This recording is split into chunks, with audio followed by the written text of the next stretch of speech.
ዛሬ በቀላሉና በአነስተኛ ዋጋ እጅግ ጤናማ የሆነ የለውዝ ቅቤን በቤታችን እንዴት እንደምንሰራ እናያለን።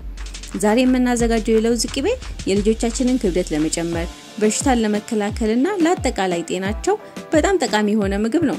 ሰርታችሁ ሞክሩት፣ ታመሰግኑኛላችሁ። ሰላም ውዴ ዋራኪ ዩቲዩብ ቻናል ተከታዮች እንዴት ናችሁ? ይሄንን የለውዝ ቅቤ ለማዘጋጀት ለውዝ፣ ስኳር ድንች፣ ኦሊቭ ኦይል እና ካልተፈተገ እህል የተዘጋጀ ዳቦ ተጠቅሜያለሁ።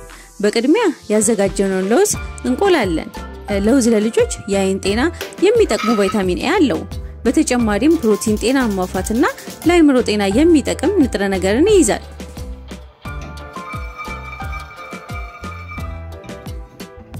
ለውዙን ከቆላን በኋላ እንዲበርድ ትተነው ስኳር ድንቻችንን እንልጣለን።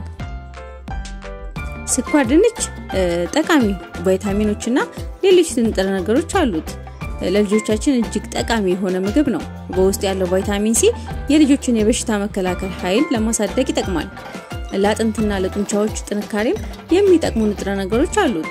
በነገራችን ላይ ለውዝን ስንመግብ ልጆቻችን አለርጂ እንደሌለባቸው በጥንቃቄ መከታተል ይኖርብናል።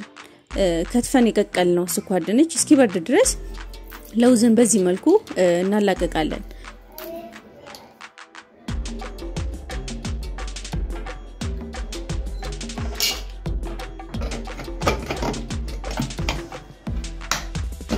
ከዛም በደንብ እስኪደቅ ድረስ እንፈጨዋለን።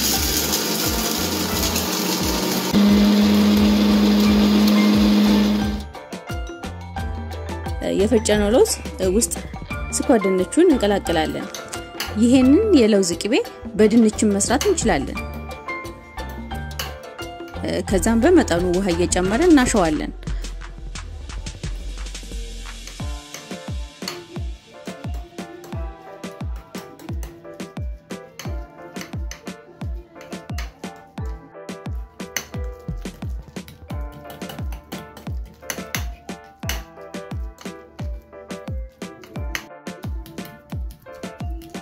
አሁን በዚህ መልኩ አዘጋጅቼዋለሁ።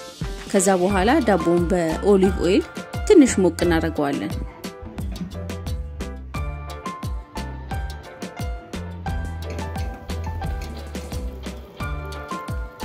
ካልተፈተገ እህል የተዘጋጀ ዳቦ ጤናማ በሆነ መልኩ ልጆቻችን ክብደታቸውን እንዲጨምሩ ያደርጋቸዋል። እንዲሁም ጠቃሚ የሆኑ ንጥረ ነገሮችም አሉት።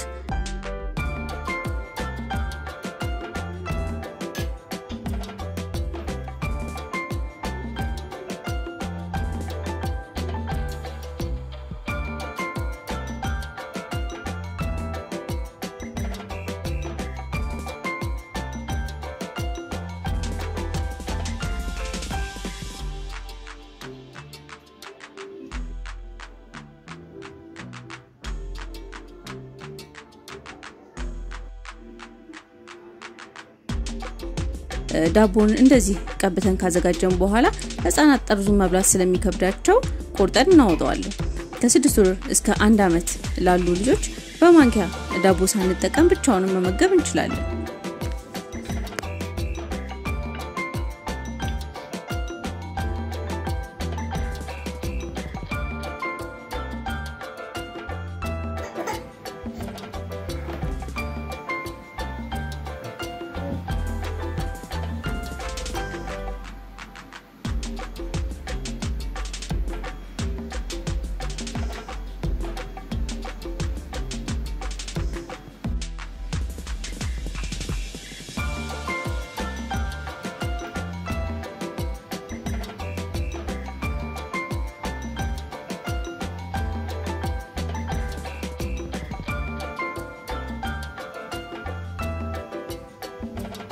ልጆቻችንን ፈጣሪ ይጠብቅልን።